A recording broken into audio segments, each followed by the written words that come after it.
A reader lives 1,000 lives before he dies. The man who never reads lives only one.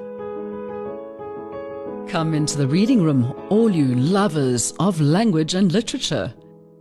This is the place for those of us who believe that reading is essential as we seek to rise above the ordinary, and the reading room contains a host of extraordinary people, leading lights of the written word. Authors, literary critics, columnists and ideas people will tantalize your minds with their wordplay while discussing the ideas and worldviews that form our wonderful literary milieu.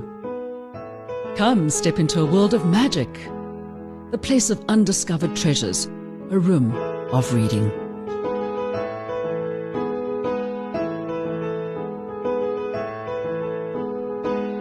And once again, welcome into the reading room, the place where we find out about authors, about what they write, about what they like, about the written word itself, and to give you some reason to go out and keep on supporting reading, which is, of course, one of the most important things in the world.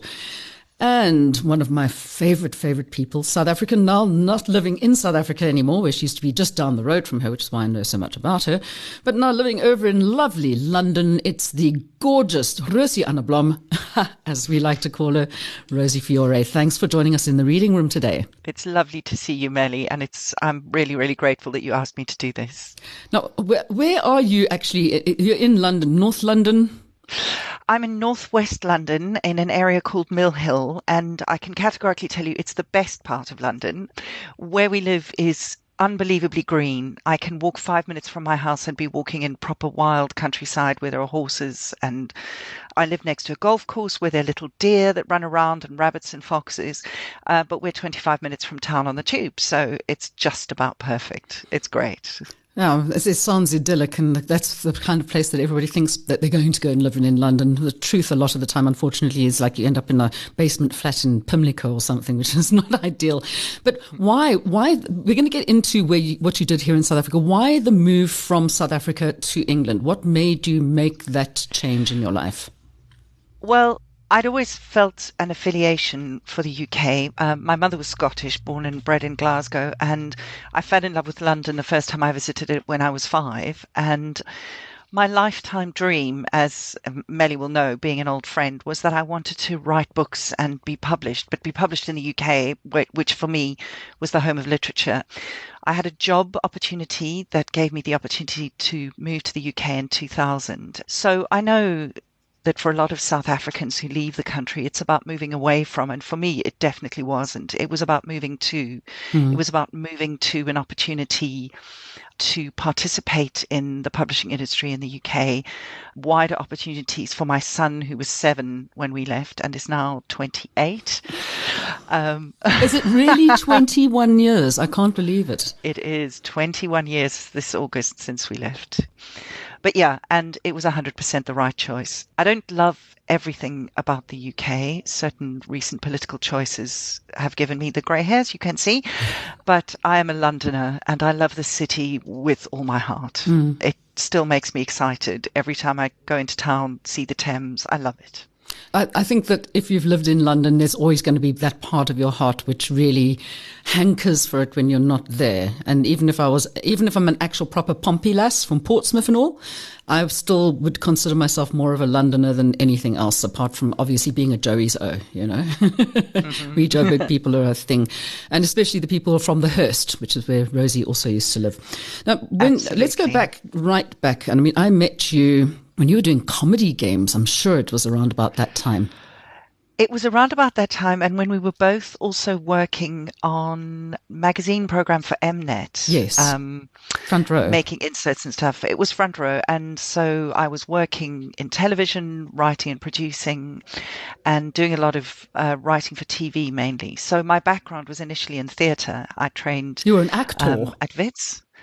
Well, there you go, more or less. I trained at Wits in drama and then moved more and more into writing, first writing plays, then writing for television, and then working in the field of corporate communications, which is what brought me over to the UK. Okay, so the whole thing about writing, I mean, I know that you used to do that, and being a scriptwriter as well, we both wrote for television. And some of us went on to go and do things which were very factual, writing books and writing articles about that kind of stuff. For me, and people have said to me, why don't you write a book? And I said, but I have written a book. I have a beautiful gardening book. And they said, no, write a book of fiction. And that's the difference. When I was a youngster and I said I wanted to write a book, I didn't think it would come out being a gardening book. Okay. But for you, where on earth does the inspiration come from? Let's take it right back to the very beginning, the first book you wrote. What was that and where did it come from? They always say that the first book you write is partially autobiographical, and that was certainly the case with me. I wrote a book about a South African woman who moves to London. Her circumstances were very different from mine, and her reasons for arriving and the things that she'd left behind were very different. But I wanted to illustrate that the extremity of immigration, and obviously immigrating to a country where people speak English is a lot easier than immigrating to one where they don't. But the thing that struck me most when I moved here was how I thought I understood Britain, because I understood, I spoke English and I'd seen 40 towers, so obviously I knew everything. And the cultural differences are enormous, and it takes a long, long time to find your feet in a different country. So I wanted to write about that. And so I wrote This Year's Black. And I remember when you brought it out and I was so excited. My friends published a book. Yeah, no, I mean, I was extraordinarily lucky because our lovely mutual friend Sue de Groot, who is a features editor now on the Sunday Times, had a connection with Ocean, who were a division of Strake at the time. And I was in South Africa for family reasons. And she said to me, look, I know you've written a book. Would you like to meet with them? Because I know that they're looking for authors to take on. And literally overnight, I had a publishing deal, which, let me tell you, is not the way it works here in the UK. No, South Africa is a very different animal. Yeah, so I was, I'm enormously, enormously grateful to Strake for that initial opportunity. And they published that and Lame Angel, which was my second novel. And how did the whole thing come about in England? Take us through the process of people thinking, it's so easy to get published. And we've seen movies where people have got like 45 million rejection slips. Did you go through all of that thing as well? I apologize to any writers listening to this. I do not wish to break your hearts.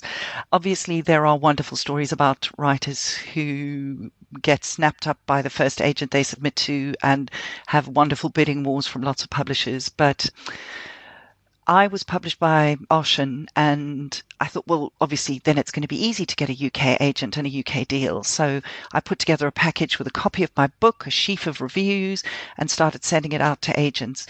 It took me 4 years to get a UK agent. I got turned down by everybody, absolutely everybody. And eventually I received an offer from a very, very junior agent at an agency called the Marsh Agency. I was the second writer she ever took on. And it took another 5 years. And I had to write another 2 books before we finally got a publication deal with my first UK publisher. So in all, it took me 4 books and 9 years. So what did they take on deal. This Year's Black, Lame Angel, the 3rd and 4th ones? So This Year's Black and Lame Angel have only been published in South Africa. Only in South Africa, they've never been really? picked up here. Yeah.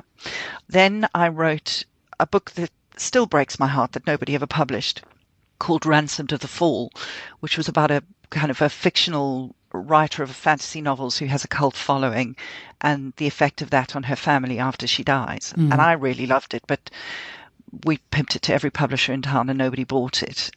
Self-publish it, Rosie. We'll have another book. You can have your own book that you're putting out there. I get weary at even the thought of the work that would need to be done. Then I got married and I had Ted, and I wrote Babies in Waiting, which was a book about women who meet online in like a baby forum, like Mumsnet. Beautiful book. And that was the one that got published. It was I went out to write something super commercial, and that's what I did. And I was published by Quercus, who at the time were an independent house. They're now part of one of the big publishing monsters. Okay, so then there were other books that came, and after Isabella, there was Baby in Waiting. Was the Little Shop of Friendship? Yes, that was initially called Wonder Women. Yes. And that came just after Babies in Waiting, also similarly very, very commercial. And I think that this is important to understand, is that those two books were published and they did well. I mean, they did really well. They sold, I think the estimate was about 60,000 copies. And then Orion went, yeah, no, we don't think we want to publish anything more from you. And I was back to square one. And I think people think you get a publishing deal and that's it. You're on the road and you're away. And it's not like that. It's very, very much the same as it is for actors. You're only as good as your last job. So I started again from scratch at that point. It took me a couple of years to write After Isabella, which was very different, a very much more serious book about bereavement and friendship and older women. And that took a long time to find a publisher, and in the end we went with Allen and Unwin, who were a much smaller publishing house, and they published that one and my next one, which was What She Left. But yeah, again, kind of having to start from scratch. Yeah, must be quite heartbreaking in some ways. Yeah, and it's happened to me since again. Oh no, why? What's happened now?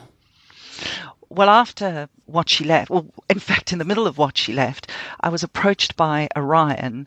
They had an idea for a novel and they wanted someone to write it. So I wrote The Afterwife, which was written under a pseudonym because I was under contract to another publisher. And that was supposed to be my big break. And in many ways it was. I was extraordinarily lucky. They sold lots and lots of international translations of it, which, if you want to make a living from books, is the way you do. Those advances are hilarious. Oh, really? And brilliant. And wasn't there talk of it actually being made into a movie as well at some stage? Didn't somebody buy the rights? Well, yes, but the film producer in China holds the rights. But not surprisingly, not a lot of news comes out of China, so I don't have any idea of what's happened with that. Yes, Cass Hunter, we know this. Sorry, by the way, I know what your other name is, yeah. Yeah, no, it's great fun having a pseudonym, although I had to make up a signature for signing books. It felt really silly. But I mean, what has been commercially your bestseller in your eyes? I mean, The Afterwife, from that perspective, the fact that it got worldwide release, it was released in 9 countries other than, obviously you get the UK and the Commonwealth, which includes Australia and South Africa and places like that. But then it was translated into German, French, Italian, Serbian, Bulgarian, Japanese, Korean, which simplified Chinese, which is Korean, Chinese, and another one. And so I mean, that's an extraordinary thing when you get sent a copy of your book in a different language. And you can't even read it, yeah. But no. That's quite sad, though, that your bestseller has actually not even been under your own name. Yeah, I mean, it's okay because almost every writer I know writes under more than one name. You'd be surprised who is also somebody else. Oh, yeah. I've been to writers' dinners where we all sit down and we go, hi, I'm Rosie and I'm also Cass. And someone goes, oh, I'm Rowan Coleman, but I'm also Bella Harris, and everyone's got more than one name. I did not know that this was a thing. I knew about some people working under pseudonyms, but this is really? Yeah, no, people do it for a couple of reasons. One is, if like me, you're under contract to one publisher, often they don't want you to bring out another book under your name with another publisher because it's confusing. Sometimes people do it because they want to write in a different genre. And then another thing is, if you've brought out a book under one name and it hasn't done terribly well, it makes it quite difficult for them to sell it into booksellers.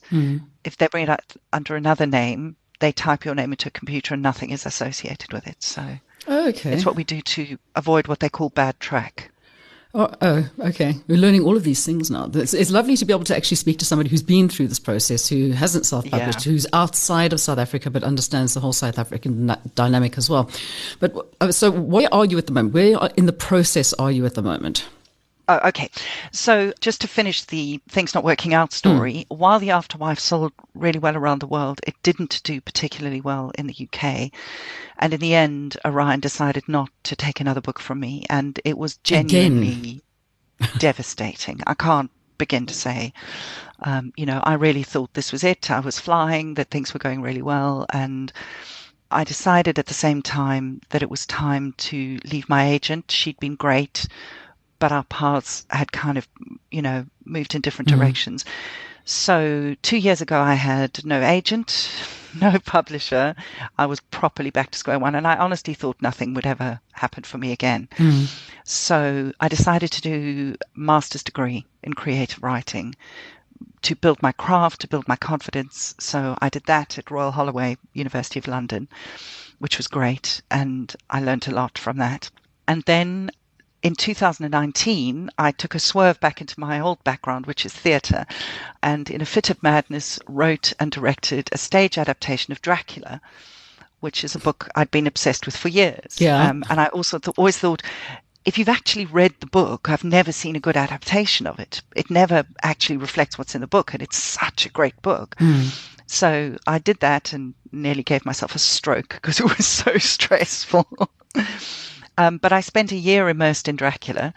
And then about a week after the production finished, I was driving somewhere and I suddenly thought, there's a whole different way to look at the story of Dracula. And I don't know how familiar you are with the book, but Dracula's first victim in the UK is a young woman called Lucy Westenra. And she's this pretty girl, and the first time we meet her, 3 young men propose to her, and she's a bit flirtatious. And Dracula lands in Whitby in North Yorkshire, and he begins to feed on Lucy, and despite people trying to save her, she dies. And then when they bury her in a tomb in North London, she becomes undead, and she goes out on Hampstead Heath and hunts children, and ultimately they have to trap her in a coffin and kill her again, because she's a vampire. And I was always really interested in the character of Lucy, and I saw a way to flip the whole story on the head and make the story about Lucy Westenra and about the fact that being a woman in the Victorian era was quite dangerous enough without there being a vampire outside your window. And there Do are you lots really of other believe in things. vampires, Rosie Fiore? I mean, really? Well, interestingly, I've written a 450-page book based on Dracula in which the word Dracula does not appear even once. Okay. So the new book is called The Death and Life of Lucy Westenra, and it's a complete feminist retelling of the story. And I'm hugely excited about it. Is it out yet? Is it coming out? No. On the basis of it, I now have a new agent, which is absolutely wonderful. She's called Katie Greenstreet. She's with an agency, a very, very highly regarded agency called C&W. And we are working on final edits and going out on submission. But there's been a lot of interest from editors. So I'm super hopeful. But yeah. I've reinvented myself as a historical novelist. Oh my goodness, I've I love it. Never been happier. I love it. I think that's fantastic. I mean, it's just like completely different. And that's one of the things I want to talk to you about. I mean, there's this whole, I mean, as you know, so many people kind of like, it's like Louis L'Amour in the Western novels, chick lit. I mean, it is very easy reading, probably not very easy writing. And the whole chick lit thing, I mean, I love chick lit books, and there's certainly authors that I see, oh, that person's got a new book out. I'm going to read that because it is that particular kind of genre. Do you have a lot of male readers, or do you think most of your fans are all female? I think it depends on the book. I think we're a long way from equality in terms of reading. I mean, the statistics are quite simply between 75 and 80% of fiction is bought by women. And that's male and female authors. Women read more fiction. Men tend to read more nonfiction. It's just the way these things fall. Like every writer, I rail against the notion of being marketed as a women's author, writing for women. You know, the publishing industry is so conservative in terms of the way they position books, in terms of the way the covers they put on books, the blurbs they put on them. They do tend to skew towards the audiences they know will buy rather than trying to seek new audiences. And I'm beginning to see shifts both in terms of the kinds of authors that are beginning to get deals and the way things are being marketed. So I hope things will open out a bit more. Let's hope so. I know a lot of men who read fiction. In fact, most of my books that I was always swapping out with people were with guys. So I didn't realize that about the actual figures. I always thought that men and women read as much equally because I come from a very reading family. Yeah. I mean, I know most of the men I know don't read a lot of fiction. They will tend to read nonfiction, biographies, that kind of thing. Or look at books with pictures or The Far Side. Calvin and Hobbes. The best stuff in the world ever. I mean, absolutely, Matteson, just really, I love Calvin and Hobbes. It's one of my favorite things in the whole world. But now, okay, so you got another book hopefully coming out. Have you been teaching again? Because that's another one of the things one of the little arrows you have sitting in your quiver on the back there, shooting madly away into the field of academia. Have you been teaching a lot again? Well, I do a combination of things. So I did a postgraduate certificate in higher education, which means I can lecture at university level, but nobody will let me because I don't have a PhD. I think it's a lot tougher in the UK here than it is in other countries to get an academic position. But I do teach. I teach creative writing. I teach business writing. And I also work for an amazing organization that I would like to give a shout out for called Jericho Writers. They work worldwide, who offer editorial services to writers. So I spend quite a lot of my time reading novels written by other people and writing really detailed editorial reports for them to help them improve their books if they're gunning for publication. You've got an authors group as well, because before we started talking to you and before you even had your breakfast this morning, you were online in the company of a whole bunch of other writers being quiet. Yeah. This is an amazing thing that I discovered via a playwriting friend of mine. It's called The Writer's Hour, and you can Google it. And basically at 8 a.m. in various parts of the world, writers gather in a Zoom call for an hour and write in silence together. And it sounds really crazy, but we have 5 minutes at the beginning where everyone types in the chat and says hi and where they are in the world and what they're going to be working on. Someone gives an inspirational quote, and then we all write in silence with our cameras on, which gives you a sense of company and a degree of accountability, because you can't really be, I don't know, scrolling Facebook while everyone's watching you. Well, you can, I suppose. But I really like it. So there's an 8 a.m. London one, which would be, 9 a.m. in Johannesburg, I think? Well, depending, unless at the moment it's 9 o'clock, yeah.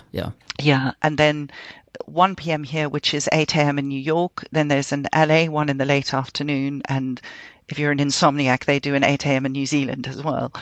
And so you can spend an hour once a day, 4 times a day, whatever you like, just writing in the company of others. And I love it. I find it a really good start to the day. But now there's this thing. If you're a writer, I mean, do you sit there and think, oh, I've got inspiration now, I'm going to go and sit down and write what I've just thought about?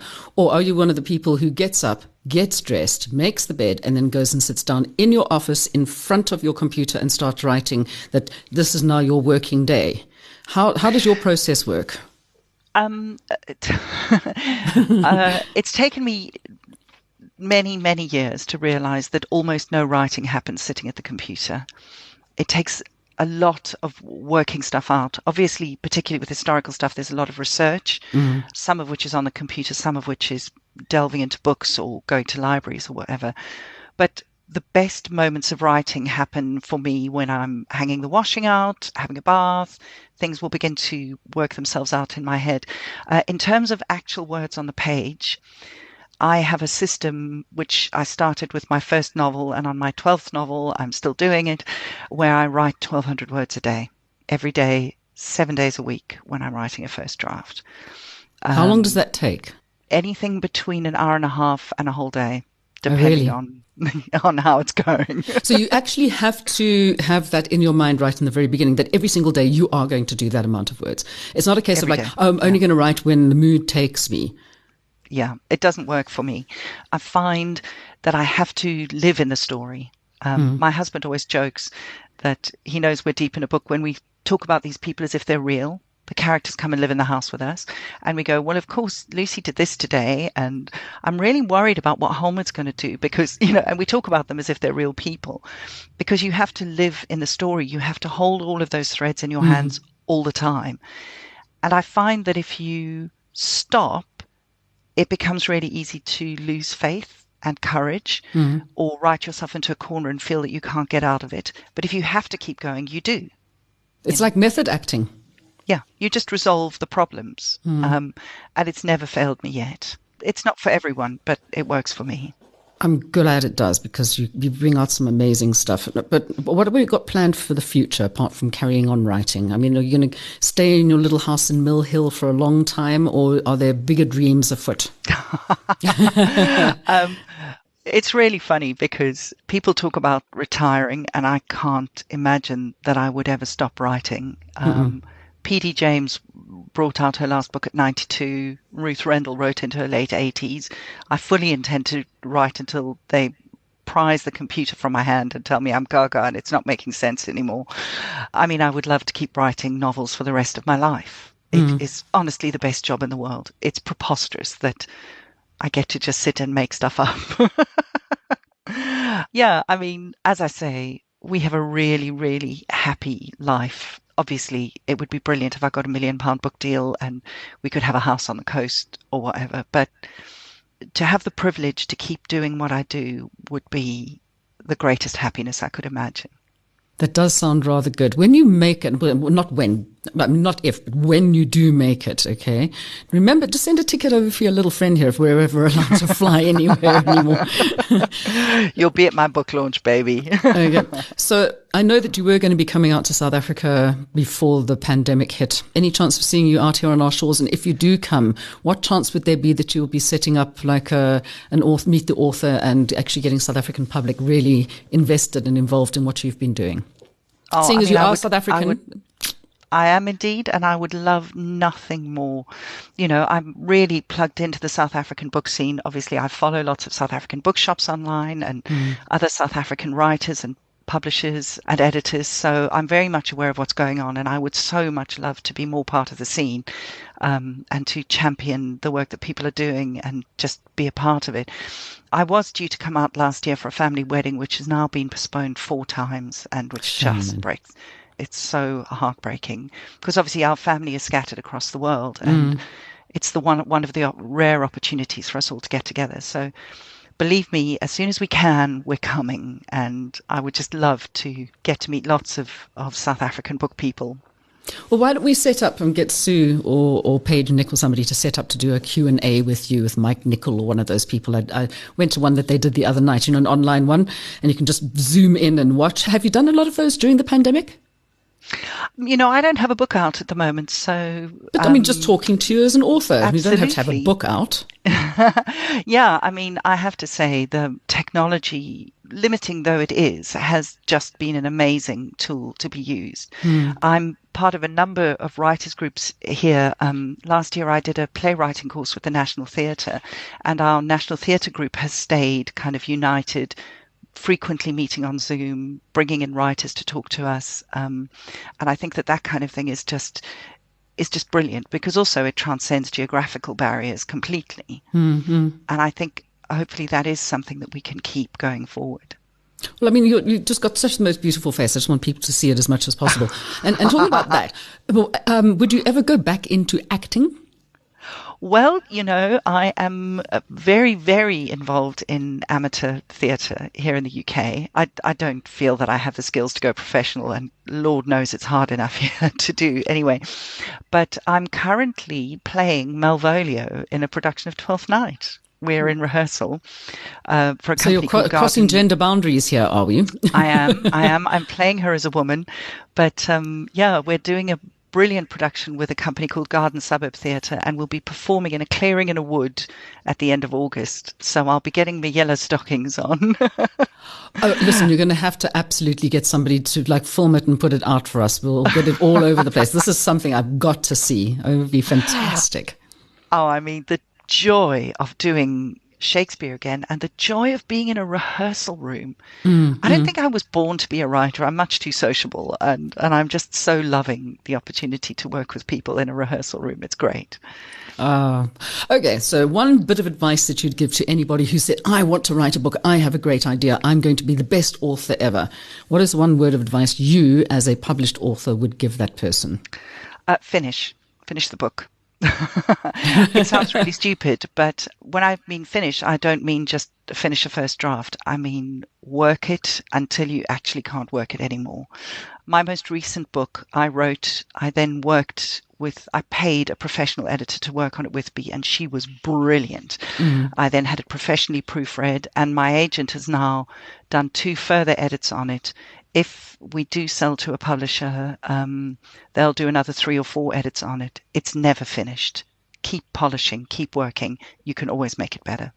Okay, I think I'll stick to plants. At least I know a lot more about them. People have to ask me, is this right? So that's one thing I need to know from you. Do you get like quite twitchy if they want to change things and you really love that? Are you not precious? Well, I mean, I was very no. precious about mine. I was like, no, you can't change that because that's what it's called. You can't say, well, prairie is something to do with America, when in fact that's what the kind of style of planting is. I mean, having to explain things to people drove me nuts, and I didn't want it to change. But I mean, that's a technical thing rather than a creative But it is. thing. You do get you get attached to what you've written. I mean, I think, someone put it really well the other day. They talked about your response to any kind of criticism. And obviously an edit is a criticism. And I think the first thing you have to do is feel it. And often you might feel it a bit personally. And then you have to really think about it and separate your ego and your affection for it from what really serves the work the best. And I push back on a really tiny fraction of edits. Every now and then I'll go, no, this is crucial. It has to stay exactly as it is. But by and large, I do believe that if you're working with the right people, then they're generally working for the greater good of the book. So, yeah, I mean, I've been writing professionally for 30 years. I can't be precious. I just can't. I'd be exhausted if I was. Okay, and one question from I would love to know the answer to. If there were only 5 books that you were allowed to keep, which 5 would they be and why? I know it's a hard one. I'd have to put Dracula top of the list because I think it's the most magnificent book. It's extraordinarily modern in style and it's just stayed with us. George Eliot's Middlemarch. Which when I read, I wanted to grab people in the street and go, have you read this? Because Austen is nothing in comparison. She's so bitchy and clever. It's genius. Okay, that's 2. Catcher in the Rye, a lifetime of love for one of the greatest first-person narrators ever. And then I'm going to pick 2 much more recent ones. Piranesi by Susanna Clarke, which I thought was one of the most exquisite, dreamy, beautiful, evocative books I've read in years. I haven't heard about it. What is that about? Well, Susanna Clarke wrote Jonathan Strange and Mr. Norrell, which was this huge magical realism book that was huge in the early 2000s, and then didn't bring anything out for about 15 years. And then Piranesi is about a man who lives in a kind of infinite set of halls. Some are under the sea and some are above, and it's wonderful and dreamy, but then it resolves itself into a really clever mystery. It's so beautiful. Okay. I can't recommend it. Sounds interesting. It also sounds like a bit of a Nando's sauce. And then number 5? And number 5 would be Joseph O'Connor's Shadow Play, which is about Bram Stoker, who wrote Dracula, and his relationship with Henry Irving, the actor-manager. And I actually stalked Joseph O'Connor and found his email address. He's a lecturer in Dublin, to write him an email because I was so blown away by how brilliant it was. I loved it. Okay. It's interesting to know what books people feel that they wouldn't be able to live without. You know what I mean? It changes so radically from what you know about the person to what you, I mean, and especially if it's an author with what they write to what they will keep at home. Yeah. I mean, I'm a fantastically eclectic reader. I'll read anything, really. I think you can learn something from anything that you read. Yeah, I go through periods. I have my periods, like Picasso had a blue period. I had a Beat Generation period. So you read everything in that particular genre and then you look back at it and go, would I do that again? Probably not, but there's some books that you won't get rid of, obviously, because you can just sit there and look at them and remember all the stories, which is a good thing. So if people want to find your books and they want to get them, are they on sale in South Africa or mainly online? And how does one go about finding it? If you just do a Google, one is always loath to send people to the monster that's named after a South American river, but they're all on there. And, I don't know how many of them would still be sitting in South African bookshops, but please do keep an eye out. And Audible versions, any of those? Yep, there are Audible versions of After Isabella, What She Left, and The Afterwife. Okay. So they're all online, available. I'm a huge audiobook fan, so I was very excited to have audiobooks. Yes, likewise, because I was a member of the listeners' library, and I had to keep doing that. I mean, whenever I went driving anywhere, I'd be listening to books the whole time, and it's a lovely way. And I'm so glad that podcasts are catching up, and people are starting to listen to those and thinking, oh, if I can do this, then I can listen to a book as well. Nothing better than having the real thing in your hand, though. I have to be honest. RosieFiore.com, I would imagine. Yes. Yes, rosiefiore.com is my website. Okay, and it's so lovely to catch up with you again and see your beautiful face. And we hope we'll see you. Ditto. We see you back here in South Africa so we can enjoy you in the flesh. But I promise I'll behave. Okay. Oh, don't behave, please don't. No, we'll go out and we'll go and play at the theatre again. Those were great days, and sadly missed. But I'm so glad that you have gone on to do such incredibly amazing things. I couldn't be prouder if you were my own child. Be honest with you. Oh. Okay, Rosie, thank you so very much for giving up your time and your expertise to have a chat with us. And hopefully we'll catch up with you again soon. Take good care. Thanks, Melanie. Bye. Bye. And for everybody else, of course, don't forget, you can go and have a look at her website. And of course, don't forget to pop into the other rooms in the reading room. It is a multi-dimensional space, after all, the place when you can think about anything and perhaps make it a reality. Bye-bye.